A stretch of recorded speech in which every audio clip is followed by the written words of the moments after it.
From the basement bunker underneath Kello Studios, welcome to the fourth hour with Greg Belfrage. Always great to have you along, my friend.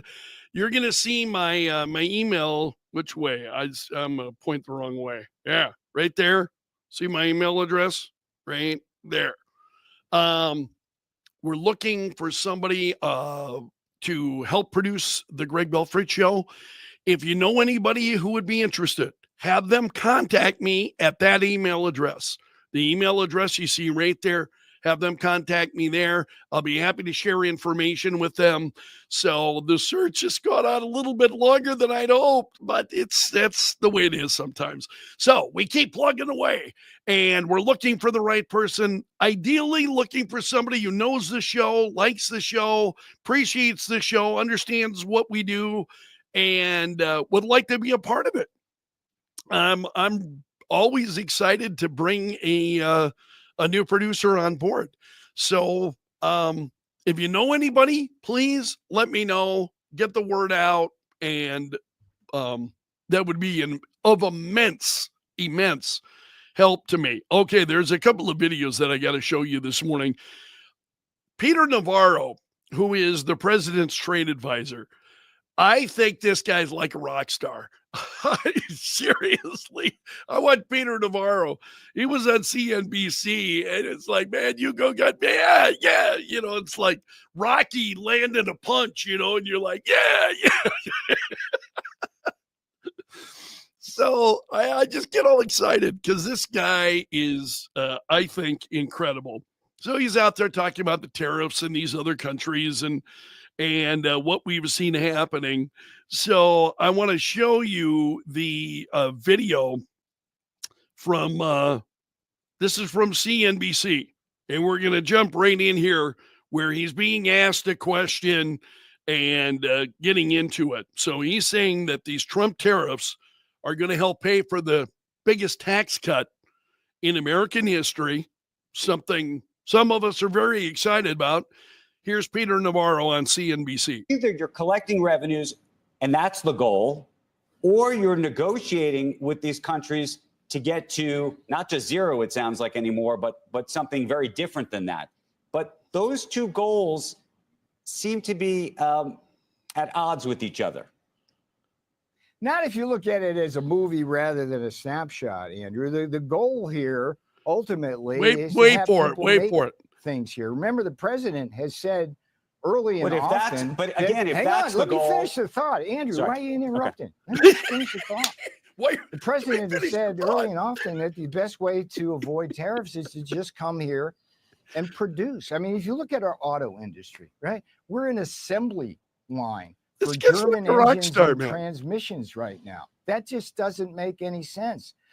In World War II, we won that war with our so-called arsenal of democracy. We can't do that anymore. We've got parts all spread all around the globe, and if COVID taught us anything, those supply chains are not resilient. They're not reliable. So I take your point, but I'll tell you, we're going to get to a place where America makes stuff again.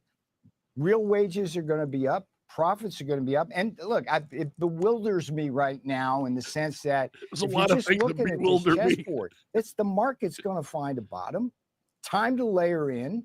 And if you look at all the good things that President Trump is going to bring you in terms of tax cuts, deregulation, lower energy prices, lower interest rates, and the world restructuring in a way which is going to be healthy. I mean, how many conversations have we had about China? So, and then he goes on at length.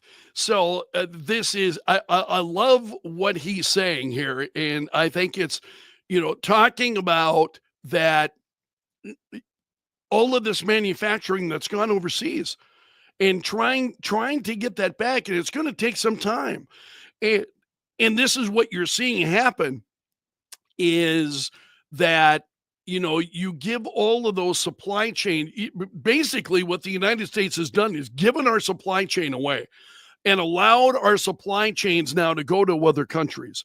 And what you're trying to do is rebuild all of that back into the United States. And the thing is that that takes time. That's not something that occurs quickly.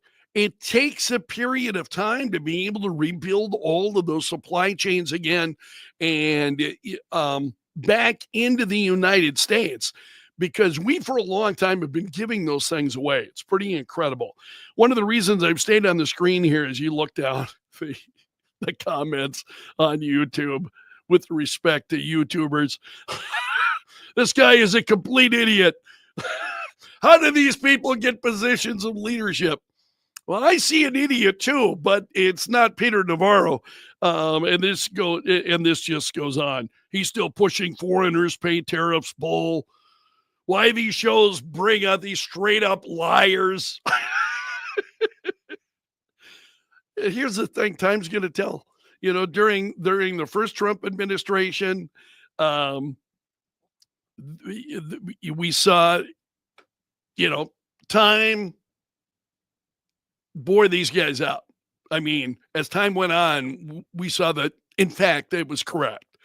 So just this massive overreaction. And that's kind of like the lesson of the day, every day anymore. It's just, you've got people who are massively overreacting to everything. And, you're sitting there, you're trying to be reasonable, right? If you're like, believe it or not, some might not think I'm reasonable. I'm just trying to be reasonable. I just want to be a reasonable guy. And I want to do well. I want the country to do well. And I want you to prosper. I want everybody to prosper. I out there working, doing my thing, and I just want to be left alone to do that. And while the country's doing well, we're all doing well.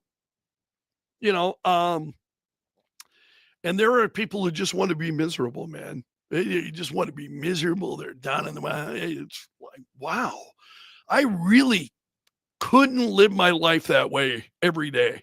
I just can't do it. So that, Peter Navarro, why are you interrupting me? I'm speaking, man. Why are you interrupting? It's and don't you wonder that? I've always wondered that.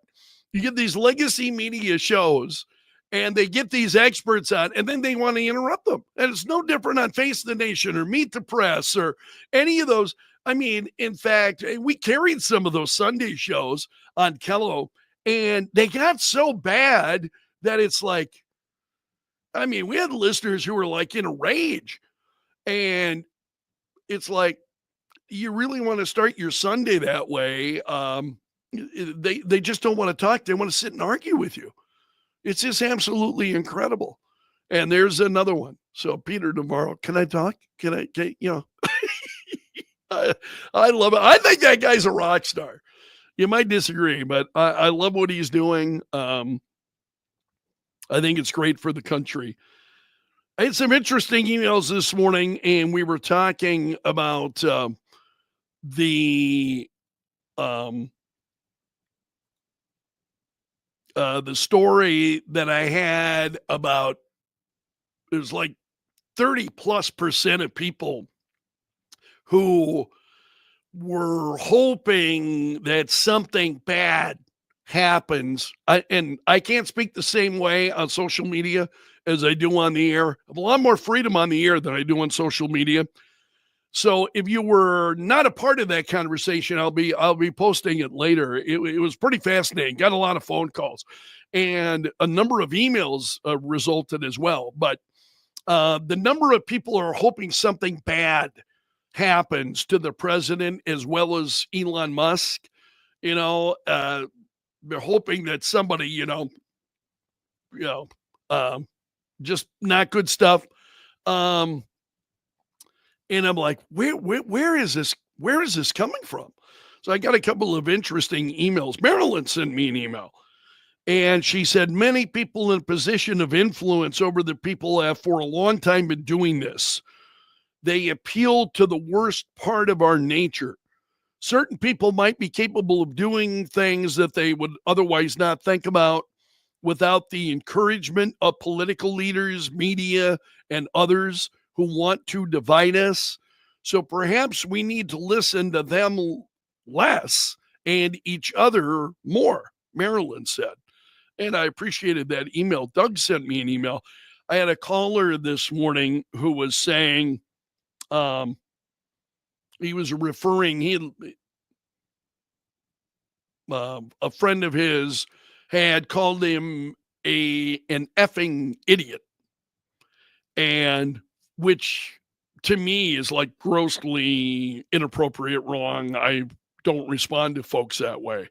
I would never say that thought doesn't run through my head.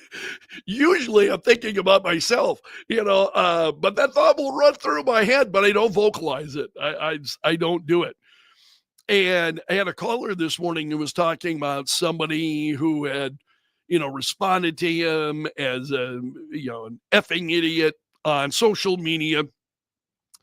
Can we agree that's inappropriate? Because Doug sent me an email. He said, perhaps a poor attempt at humor, but I'm trying to make a point. The left calls us Hitler and Nazis. It seems to me you have an extremely thin skin if effing idiot hurts your feelings. He said, just ask anyone who has ever held a flashlight for their father. Yeah. I understand. But also, if you did that and you were called that, how'd you feel about it? I never enjoyed that. And I don't think anybody does. And I don't want to, I really don't want to refer to anybody in that kind of way. So it's pretty crazy. What did Jim say? Is it we were talking about this, and I was talking about the support for Mangione. And he said, and that's exactly what we're seeing here. Jim saying this is deeply disturbing. Yeah, I found that story really kind of upsetting. And you find that that number of people, it was in excess of 30%. It's around 35% who thought when it came to Donald Trump, yeah, that's okay. If you're thinking about, bringing an end to him, yeah, that's all right. And I just look at that and like, again, this is why I'm always saying it's like another day in Bizarro World. I mean, this stuff just makes absolutely no sense to me. Why is it that people, believe that that's acceptable? It was not the way I was raised. And I think you really have a lack of values if that's the way you approach people, that you're thinking that bringing an end to certain people is somehow acceptable. That's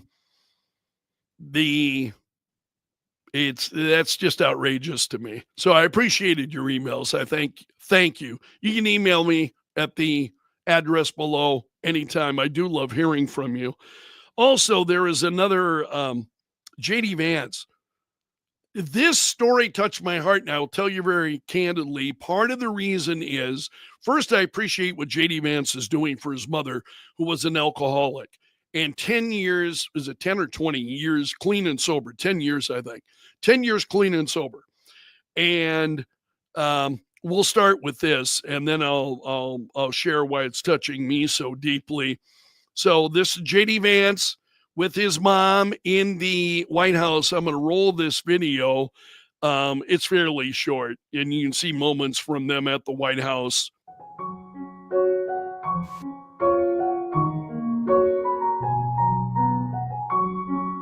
Photos, happiness.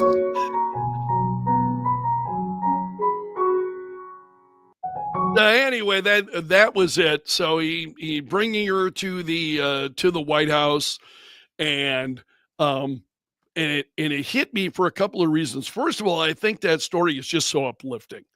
Regardless, I find that to be a very uplifting, kind of motivating story, and neat to see the relationship between him and his mom, the vice president, and his mother.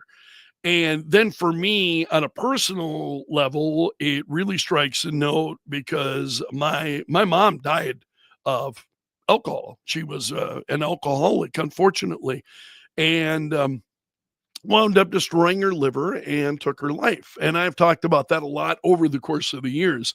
But for those of you who may be newer to the program, I mentioned that. And so when I see those moments, it reminds me of my mom. And, whenever you lose a loved one, I think especially your parents, that's the thing that I have found that very difficult to get beyond. You move on from it, but you never get over the death of your parents. And my dad is still around. He's doing well. My mom, though, has passed away a number of years ago.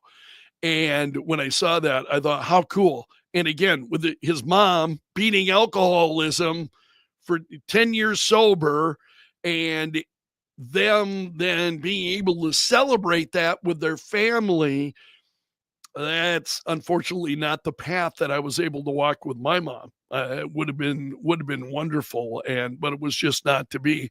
So that story just really hit me pretty hard this morning. I wanted to show you the photos because of them together. I just think that's cool. I think that's a really kind of uplifting story. All right, there was one other one that I wanted. This one is not so uplifting. More as it's like, what in the fresh hell is this? You got protesters sharing their visions of an ideal America at these anti-Trump rallies that took place. We still have local media in Sioux Falls who are reporting on what's next for these people who, they had the rally over the weekend. What's next? And I'm like, who gives a crap? I mean, seriously, who cares? That to me is just, the media in Sioux Falls is just television media. Ooh. Bad jazz, baby. Okay. So what were the left-leaning protesters saying? This is from Fox News. This is the hands-off protest movement.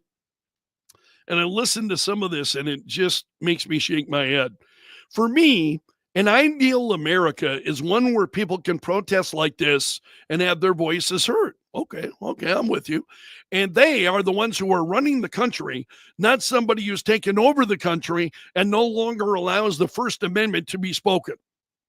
Says an unnamed masked protester. What? So an unnamed masked protester.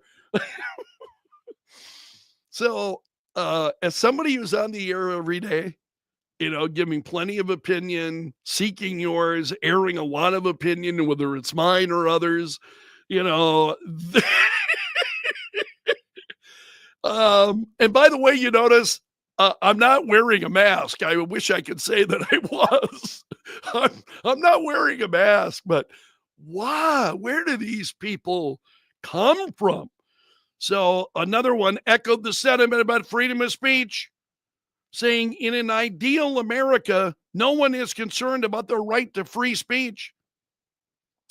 It's a place where citizens can live in dignity, can live in peace and prosperity, where, we're not afraid to exercise our right to free speech, our constitutional given rights, where everyone ideally is housed, is fed, makes a fair living wage. Wait a minute.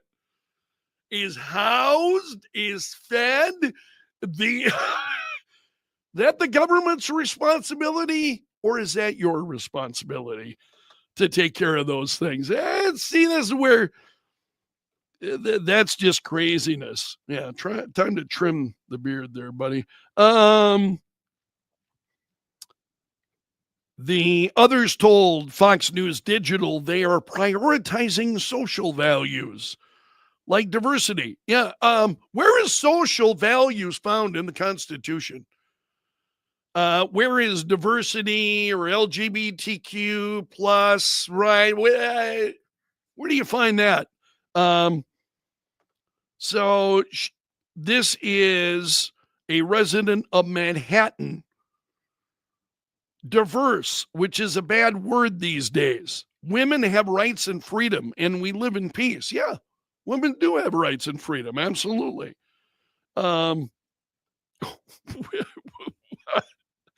Who's taking away rights of women? I'll tell you who is. Men who are now saying they're women.